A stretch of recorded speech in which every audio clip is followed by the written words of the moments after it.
A white police officer pepper sprays a young black boy, completely unaware of who the boy's father is. What happens next will leave you speechless.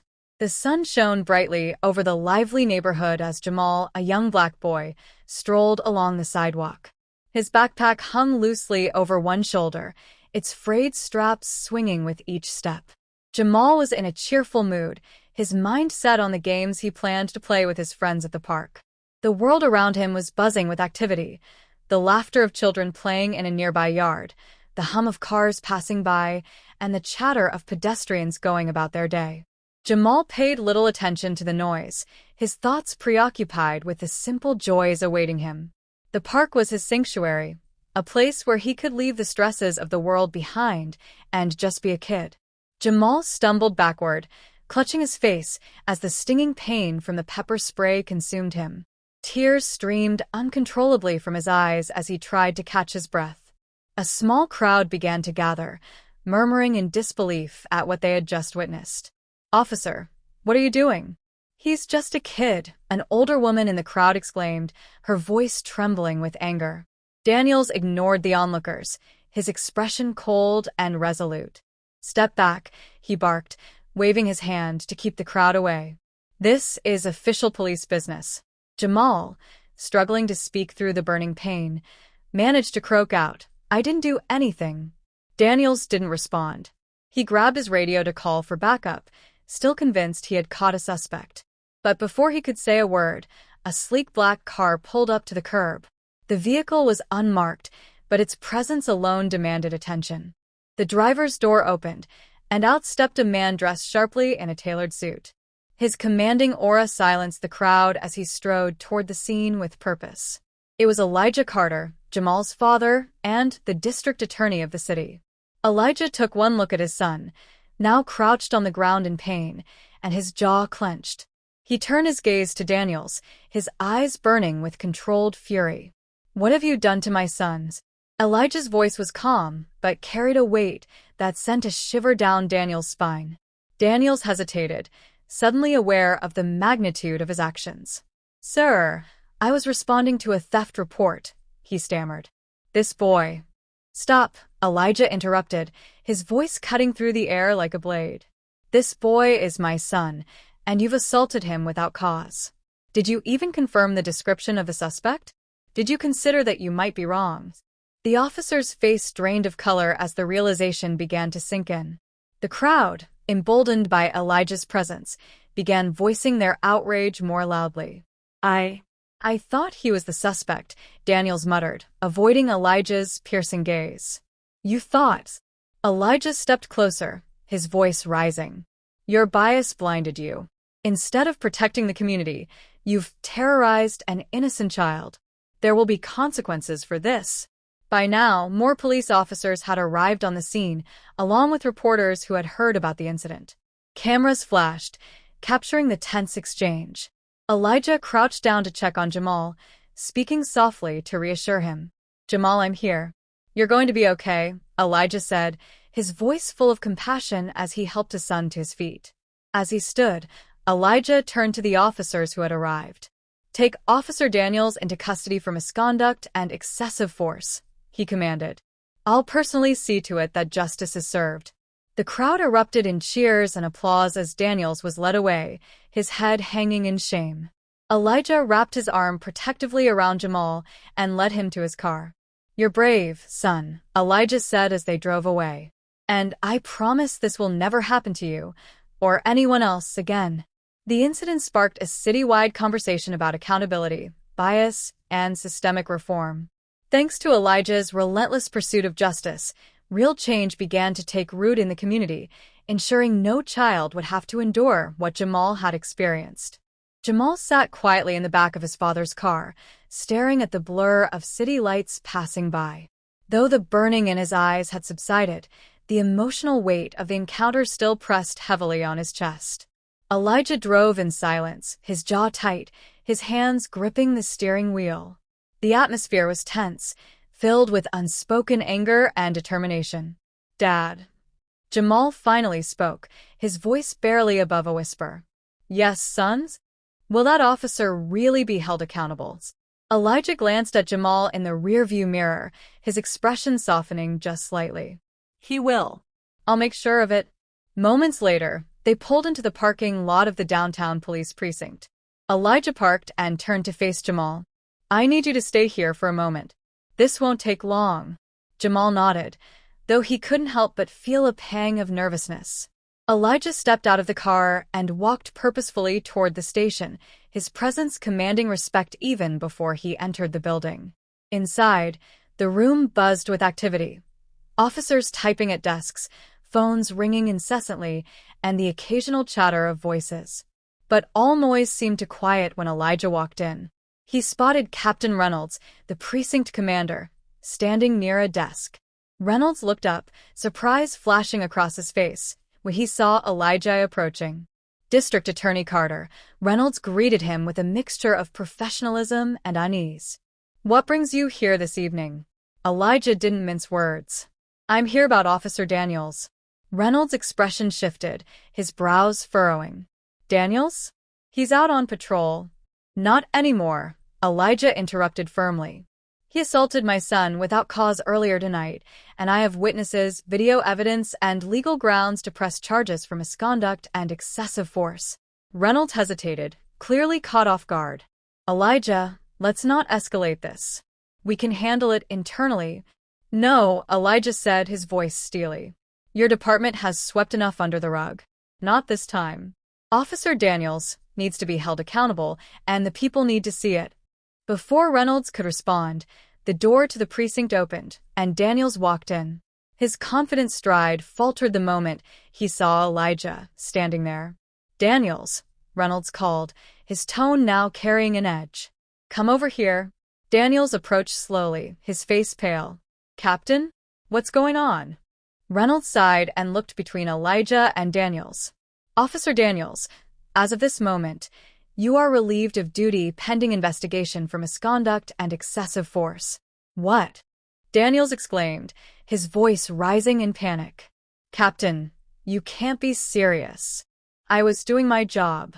You assaulted an unarmed teenager without probable cause, Elijah said coldly, stepping closer. My son. You abused your authority, and now you'll face the consequences. Daniels looked around the room, seeking support from his colleagues, but the other officers avoided his gaze. It was clear none of them were willing to defend him. As Reynolds read Daniels's rights, the weight of the situation finally sank in. The once confident officer was now a broken man, his hands trembling as he was placed in handcuffs. Outside, Jamal watched from the car as Daniels was led out of the precinct. For the first time that night, he felt a glimmer of relief. Justice, it seemed, was finally being served. Elijah returned to the car moments later, his expression unreadable. It's done, he said simply as he sat behind the wheel. Jamal nodded. Thanks, Dad. Elijah placed a reassuring hand on his son's shoulder. No one is above the law, Jamal. Not even those who are supposed to uphold it. As they drove away, Jamal stared out the window, his mind racing. The events of the night had shaken him, but they had also taught him something invaluable. The power of standing up for what's right, even in the face of injustice. Here's the rewritten version of the third key moment, the interrogation. The cold fluorescent lights in the interrogation room hummed above Jamal's head as he sat in the chair, his hands folded tightly in his lap.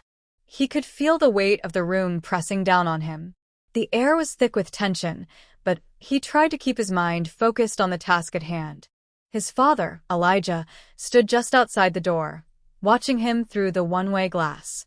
Jamal's heart raced as Detective Harper entered the room. She was in her mid-40s, sharp-eyed with short, dark hair, and the kind of demeanor that suggested she wasn't easily swayed. She sat across from him, her gaze never leaving his face. Jamal Carter, I presume, she began, her voice calm but authoritative. Yes, Jamal replied, his voice steady, despite the knot in his stomach.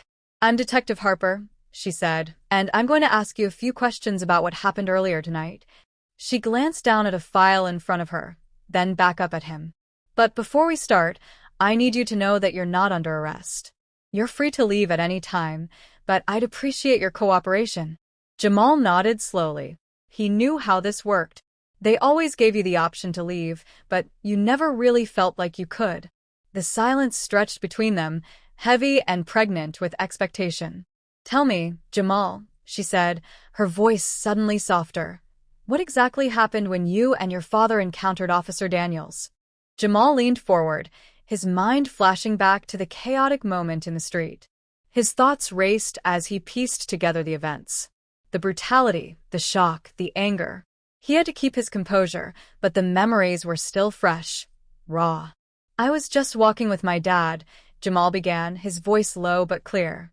"We were on our way home when Officer Daniels pulled us over. He didn't give a reason at first. I was just asking him why he stopped us, and then he just came at me. He shoved me, said I was resisting arrest, even though I wasn't doing anything wrong." Harper watched him closely, her pen poised over a notepad. "And did you resist in any way?" Jamal shook his head. "No, I wasn't resisting. I was just trying to understand why he was doing this." But he didn't want to explain. He just kept pushing me. He shoved me to the ground, and that's when my dad got involved. He tried to stop him. Detective Harper's eyes narrowed. She was taking in every word, every detail. "And at that moment, Officer Daniels called for backup?" Jamal swallowed hard. "Yes. But by the time backup arrived, my dad had already gotten the officer to back off. He said he was filing a complaint, and then he just left us there. But that wasn't the end of it." She raised an eyebrow. "What do you mean by that?" "I mean, I thought it was over. But the next thing I knew, my dad was at the precinct demanding that something be done. He wasn't going to let it slide." Jamal paused for a moment, glancing down at his hands. He wasn't going to let anyone cover it up this time. Harper studied him, her gaze unblinking. There was something almost calculating about the way she observed him. "You know that your father is a district attorney, right?" Jamal nodded. "I know. And you also know that he's the one who made the decision to press charges against Officer Daniels." Jamal's voice hardened. "Yes. My dad always does the right thing, even when it's hard." Harper leaned back in her chair, clearly weighing her words carefully. "You do realize, Jamal, that your father is in a very powerful position, don't you? His actions tonight have already stirred up a lot of attention, not just from the community, but from his colleagues as well. This is a big deal." Jamal met her gaze, unwavering. "I don't care about any of that. What happened to me wasn't right. My dad's just trying to make sure that something changes. No one should be treated like that, not by the people who are supposed to protect us." Detective Harper studied him for a moment, a flicker of something, respect, maybe, passing across her face. "I can see that you're serious about this, Jamal." She tapped her pen against the notepad, then sighed. "All right. Thank you for your cooperation. I'll pass this along." Jamal stood up, feeling the tension in the room dissolve a little, though it still lingered in his bones. "Can I go now?" Harper stood as well, motioning toward the door. "You're free to go." As Jamal stepped out of the interrogation room, he found his father waiting for him, his expression unreadable but his eyes filled with something unspoken. "Everything okay?" Elijah asked, his voice low. Jamal nodded, his shoulders relaxing as he exhaled. "Yeah, I think so." The two of them walked together out of the precinct, the night air feeling a little less oppressive, but still full of uncertainty. Jamal knew this was just the beginning.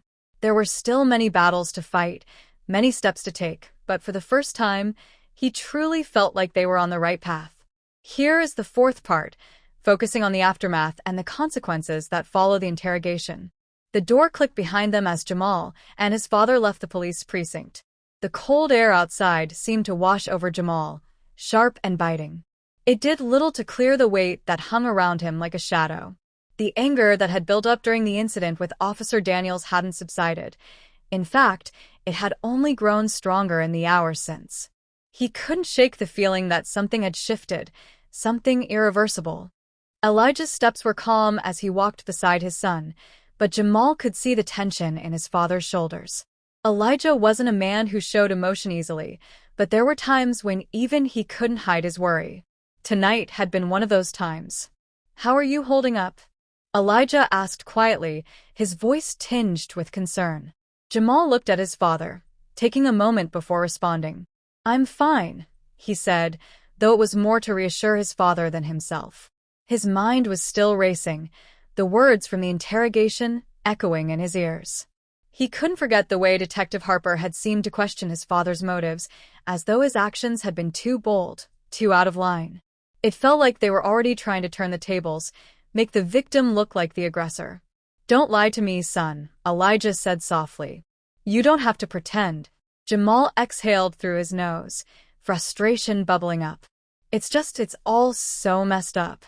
They don't get it, do they? They think we're just supposed to sit back and take it."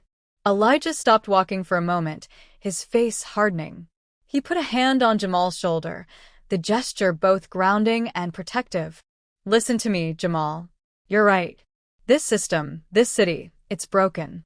But what we're doing now, what we're fighting for, it matters. I don't care how hard it gets, we're going to see this through. We can't let them make us invisible." Jamal looked at his father, feeling a rush of emotions surge up, pride, anger, and a deep sense of determination. Elijah had always been the rock of their family, the man who could weather any storm. But even his father was beginning to show the cracks that came with living in a world that made you question everything you believed in. As they continued to walk, Jamal's mind kept turning over the events of the night. The arrest, the interrogation, and now this, his father taking a stand. It was hard to tell if things were going to get better or worse, but he knew one thing. They couldn't stop now. Back at their apartment, the tension still loomed. Elijah made a phone call, his voice steady as he spoke to his colleagues about filing the necessary complaints against Officer Daniels. But Jamal knew that behind the calm exterior, his father was already anticipating the backlash, the media scrutiny, the political pressure. He could sense it in the way his father was speaking, in the quiet resolve that hardened his words. The phone call ended, and Elijah looked over at his son, his gaze steady. "You know there's no turning back, right?" Jamal nodded, swallowing hard. "Yeah." "I know." Elijah walked over to the kitchen counter and grabbed a glass of water. "This won't be easy.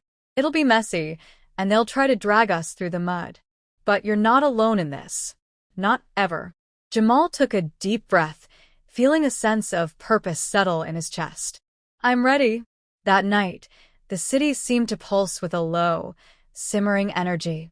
The events of the day were far from over, and Jamal knew that the fight was just beginning. But as he lay in bed, his father's words kept coming back to him. "We can't let them make us invisible." Jamal stared at the ceiling, his mind already preparing for the battle ahead. He wasn't just fighting for himself anymore. This was bigger than him. This was about changing the system, about taking a stand for what was right no matter what it cost them. And deep down, Jamal felt something stir inside him, a sense of resolve. They weren't going to be silenced. Days passed, but the tension from that night lingered in the air. Jamal and Elijah knew that the hardest part of this fight had yet to come. As expected, the complaints against Officer Daniels had made headlines, but they were also met with a swift backlash. Supporters of the officer and others who preferred to ignore the growing tension in the community came forward with their own narrative. Jamal and his father were instigators, troublemakers looking for attention. The media painted them as victims and villains simultaneously. But Jamal wasn't surprised. He had always known that the system was rigged in a way that favored those in power, that the truth could be twisted to fit a narrative. What stung, however, was the isolation. People who he thought he could trust began to distance themselves, some out of fear, others out of convenience. The streets of the neighborhood, once a place of community and support, now felt different. The weight of suspicion pressed down on Jamal, and he felt the sting of being labeled. At the same time, Elijah had not relented. His resolve had only strengthened as the weeks went by. He fought tirelessly to keep their story alive, meeting with lawyers, organizing community meetings, and even appealing directly to politicians. But each victory felt like a small step in a larger battle. The police department insisted that they were doing their job, that Officer Daniels had acted within his rights. It seemed like no matter how much they pushed, no one wanted to listen to the deeper problem. One evening, after a particularly grueling meeting with their lawyer, Jamal sat down with his father in the dimly lit living room. The weight of everything, of their struggle, of the mounting pressure, hung over them. It was hard to keep fighting when the odds were so stacked against them. Elijah, however, wasn't defeated. He looked at Jamal, his eyes full of an unwavering fire. They might try to silence us, make us go away. But what we're doing, it matters. And they can't erase the truth. No matter what, we're making people think. We're making them question. Jamal nodded slowly, feeling a wave of gratitude toward his father. Elijah's unshakable belief in their cause had been a guiding light in the darkness. Jamal had felt lost at times, unsure of whether this fight was worth the personal toll. But his father's strength reminded him of why they had started in the first place. It wasn't just about them, it was about everyone who had been silenced for too long. The struggle wasn't easy, nor was it over. But as the weeks turned into months, something began to change. Slowly, the tide shifted. More people began to speak up, to challenge the injustices they had long been forced to endure. A movement started to take shape, fueled by the courage of individuals like Jamal and Elijah who had refused to remain silent in the face of oppression. Jamal had started this journey filled with anger and confusion, but as he stood beside his father, fighting for justice, he realized something far more powerful than his own frustration. This was a fight for future generations, for those who would inherit the world they shaped. They had become part of a larger story, one that wasn't about one man, one family, but about the collective will to make things right. The fight was far from over, but for the first time in a long while, Jamal felt a glimmer of hope.